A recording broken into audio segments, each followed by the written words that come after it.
Well, it's day 8 of the World Championships group stage here in Berlin. I'm joined right now by Phreak, with coverage brought to you by Alienware. How's the broadcast been for you? I know everybody else is dying of a plague that's going through the casting team. I'm made of hardy stock. I actually used to live in Germany, so I'm just, I'm fine. I'm the healthy one. Okay, so we've determined it's a German plague that you're immunized to. Yes. Okay, good to know. No, I mean, what have you thought of group stage so far? I feel like, unlike most groups, there's not been as many upsets or exciting surprises. How dare you call Clutch 06 not an upset? Yeah, okay.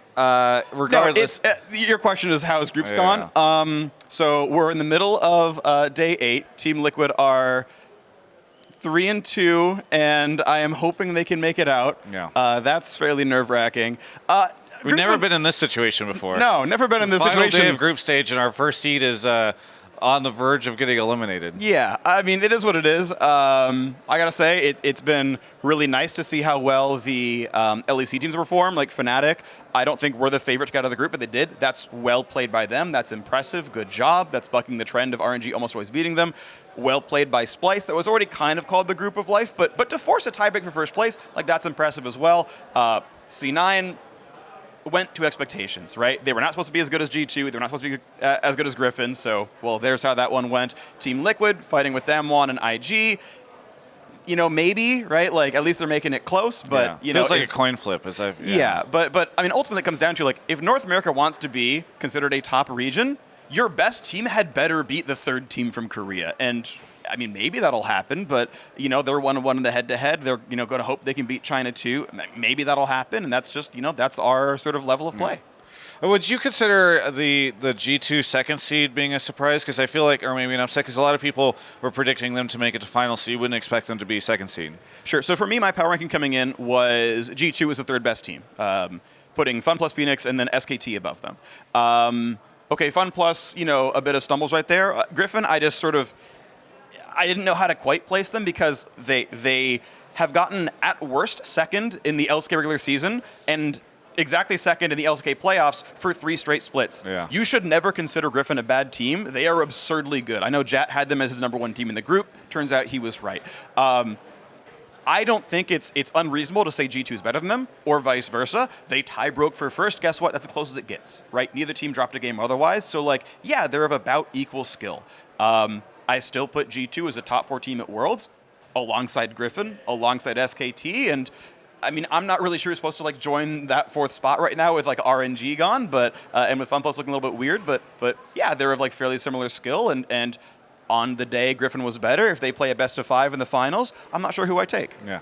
What's it been like for you to be here in the arena? Because, I mean, I know that for some of the last international events, you guys haven't had a chance to cast in the arena, but here, the crowd just goes crazy for those Fnatic matches yesterday, the G2 matches, etc. Sure. For me, I've always been completely fine with the remote broadcast studio experience. They pipe in the crowd noise just like you hear on the stream. So, for everyone watching at home, you hear the crowd. So do we in the same volume levels. So, to me, it's not a huge difference personally. It is nice to come down and take pictures and do autographs with people. That is a fun experience. I really enjoy that. Shout out all the fans in person. You're wonderful.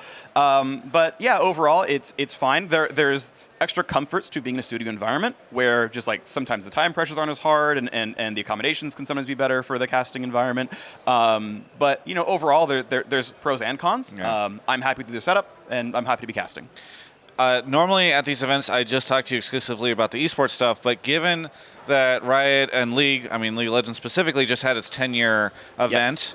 You have been around for a very, very long time. Also about 10 years. Yes, and I thought it'd be kind of fun to talk to you a little bit. I mean, for you, does it feel momentous? I guess, did you watch the stream and all that stuff? Oh, yeah. I set my alarm for 2:55 a.m. because it was at 3 a.m. local time. I knew for a couple months it was coming, and I was nervously waiting, counting down the days because really excited for the stream. It was a whole lot of fun to watch, to in my own sort of very small way be a part of. Really, really cool overall. Yeah. I mean, for me, it's kind of, I imagine it must be fun for you to reflect back on all this time. I mean, here we are in Berlin, there's this big event. I certainly, 10 years ago, when I started playing League, would have never expected to be here. And it's been kind of funny just to sort of see how all this stuff has evolved over time. Yeah, I mean, my life personally has been sort of a whirlwind. It's weird because like because I joined League so early on, it was just like some random indie MOBA game before MOBA was really a term. Like what's funny is someone actually went back and linked a post I made on a Warcraft 3 fan site when League got announced, and I was like something to the effect of like, yeah, you know, it'd be fun to play a Dota game with real matchmaking or whatever. Yeah. Was like my hot take at the time. That was my Phreak was 21 years old hot take, because that's how old I am. And yeah, it turned into, well, this is Phreak's career. This turns into like my hobbyist for doing audio commentaries and shoutcasting became my actual job, and I'm, you know, running around the world doing cool stuff. Like, no, none of that was expected, right? Like this has been all kinds of a pleasure. But yeah, I mean, like, a whole lot of fun, a whole lot of great memories of the last decade. You mentioning like the throwback to people finding that thing on the Warcraft 3 forums reminded me of for a while the League of Legends, main League of Legends YouTube channel had a video of you on your birthday getting sprayed with champagne. Yes. This was back, little bit of a different content release back then. Yes. It's such a different time. Absolutely, yeah. You know, there's definitely goods and bads to that YouTube strategy. Really? I felt like that probably helped grow the company to the place and the game to where it is today. That's exactly why, you know, we're the number one, you know, PC game.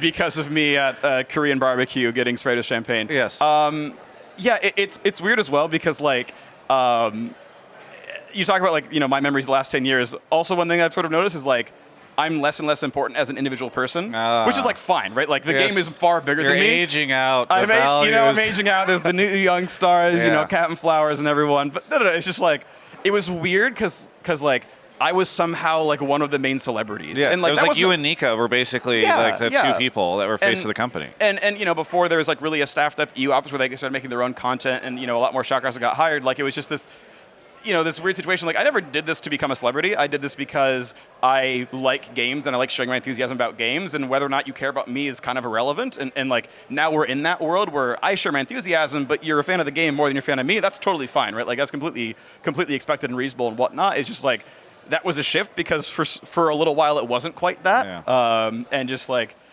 but I mean, either way, it's all just been like big gradual rise of the game and of my abilities and everything else. And again, it's just overall been a very sort of fun ride. Well, finally, I just want to ask you, because I know you've been streaming League of Runeterra. Yes. Sorry, Legends of Runeterra. That's Keep the calling one. it League of Runeterra. Legends of Runeterra from your hotel room, as I have. What are your early thoughts on the game? I'm absolutely in love with the game. I think it's super, super, super fun. I've been a card game player for several decades. I mean, longer than I've played League of Legends, absolutely. I got started with Portal in Magic the Gathering. I got it for like a Christmas present when I was like, I'm going to guess 12-ish or something, whenever that came out. I'm sure someone can find that date. But yeah, I mean, like I've had a lot of fun. Like I've obviously played it internally before it ever came out, and I was like really excited about the game and everything else. It's a lot of fun. I love all the art they've put in, all the charm and the voice acting and everything else. Like those really stood out to me, and I'm glad the fans have seemed to like really appreciate that as well. I think the gameplay is super fun. I played some last night when I was getting ready for bed, and I like lost because of like a really like small percentage play misplay. I was like, actually, I should have known better. Of course, that was my opponent's out. It's like I really enjoy the depth of it. It's just a really, really fun game. Yeah. Very good. Well, is there anything that you want to say to any of the fans about Worlds or 10 years of League or anything at all? Travis Gafford is the best interviewer of all time. Oh my God, there we go. No kappa. Your check is in the mail. League is awesome. I love all of you. Thank you for watching Worlds. Thank you for watching this interview. Thank you for supporting Travis. He's the best. Stay classy. Thank you so much for the interview, the shout out, and the 10 years of League of Legends fun. For everyone else, you can check out the rest of my coverage of all things Worlds right here on my YouTube channel. Thanks so much for watching that interview. Hope you've enjoyed my Worlds coverage. Brendan and I have been having a great time working alongside Deer as we create all this content for all you folks. And we couldn't be doing it, of course, without Alienware. I don't know if you noticed this, but there's very few, I think I remember maybe one technical pauses that are happening here at Worlds. And that's just, I think for me, I remember there being pauses a lot in a lot of different situations at these things before. So it's pretty cool to see the Alienware gear coming through, as they are, of course, a official PC and display sponsor here at Worlds. You can check out their stuff and play actually on the same setups that the players play on. If you go down to the description, alienware.com/Travis, check out their stuff. Buy some of it. It helps me. But even if you don't buy it, you can just check it out, and that also helps me because Alienware sees that I'm not going to get into the economics of it. But either way, thank you so much for watching everything, and hope you continue to watch the rest of our coverage as Avli's screaming in the background.